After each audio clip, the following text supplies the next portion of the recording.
Question. Pag narealize mong napagod ka na or pagod ka na, may love pa ba yun? Kasi pag sobra kang in love o pag in love ka o pag nasa gitna ka nung nararamdaman mong pagmamahal, nakakaramdam ka ba ng pagod? Or yung pagod nararamdaman mo lang pag wala ka na ring pagmamahal?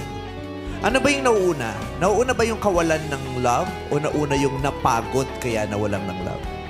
Parang napagod eh. Kasi wala ka ng drive to love eh. Kasi di ba nakakapagod naman talaga magmahal kapag hindi nire-reciprocate yung pagmamahal na binibigay mo. Pero Napagod kung siya. love mo yung tao, hindi ka napapagod, di ba? Yeah, ako nandun din Ayun. ako. Kung love mo yung tao, hindi ka napapagod.